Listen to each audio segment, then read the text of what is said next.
A hipertensão, popularmente conhecida como pressão alta, é um problema de saúde gravíssimo.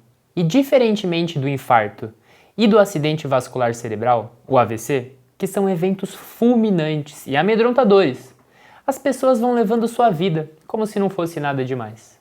Entretanto, é nossa função lembrar que essas duas condições, que tanto nos dão medo, o infarto ou ataque cardíaco e o AVC ou derrame cerebral, estão diretamente relacionados com a pressão alta.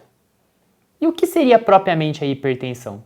Trata-se da força que o sangue faz contra a parede dos vasos enquanto circula o nosso organismo. A pressão, considerada normal, tem aquela famosa medida de 12/8. Mas o que isso significa? O 12 é a pressão quando o sangue sai do coração e o 8 é a pressão quando ele retorna para o órgão. Sendo que o 12/8 na verdade é uma simplificação de 120/80 milímetros de mercúrio, a medida utilizada para aferir a pressão. Consideramos uma pressão elevada quando se atingem valores acima de 14/9, seja o primeiro número maior que 14 ou o segundo número maior do que 9. Este aumento da pressão do sangue força as paredes internas dos vasos, que são estruturas muito delicadas, e assim os machucam. E no processo de reparação, acaba ocorrendo um acúmulo de gordura nesses locais. E, eventualmente, esses locais podem entupir, e o sangue deixa de ir onde ele deveria. Assim, ocorre um ataque cardíaco e o derrame cerebral. Para você ter uma ideia da importância disso, as doenças cardiovasculares são a principal causa de morte, no Brasil e no mundo. Matam mais do que todos os cânceres somados e os acidentes automobilísticos. Além do risco de morte, em outros casos, as pessoas podem sobreviver a esses eventos, mas apresentar sequelas, sejam motoras, ou seja insuficiência cardíaca, quando o coração fica fraco e não consegue aguentar as demandas do dia a dia. Para entendermos melhor, podemos fazer uma simples analogia. Pense que os vasos do nosso corpo representam o encanamento da nossa casa. O coração funciona como uma bomba que ejeta o sangue para todos esses canos, os vasos. Quando entupimos um cano, a água deixa de chegar naquele local. Dessa mesma maneira, quando um vaso se obstrui, o sangue não chega aonde deveria chegar, seja no cérebro, no rim ou no próprio coração.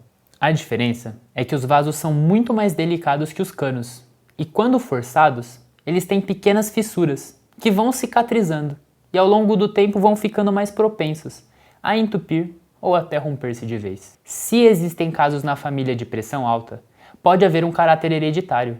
Assim, devemos nos atentar ainda mais para isso. Mas, como não podemos mudar nossa genética, devemos controlar os fatores externos, que são os principais agentes que influenciam esse problema. São eles: o cigarro, a obesidade, o excesso de sal, o consumo excessivo de álcool e o sedentarismo. Existem remédios que vão nos ajudar a controlar a pressão.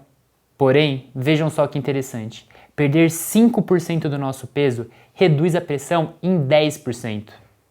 Perder peso é mais eficiente que tomar remédios e ainda não tem efeitos colaterais. Sabemos que isso não é fácil, mas pequenas medidas de cuidado diminuem muito a chance de ter complicações tão sérias. O excesso de sal é um grande problema. No Brasil, consumimos mais do que o dobro do recomendado pela Organização Mundial de Saúde, a OMS. Isso todos os dias. Repare que os produtos industrializados, para durarem mais, utilizam muito sal em sua fórmula.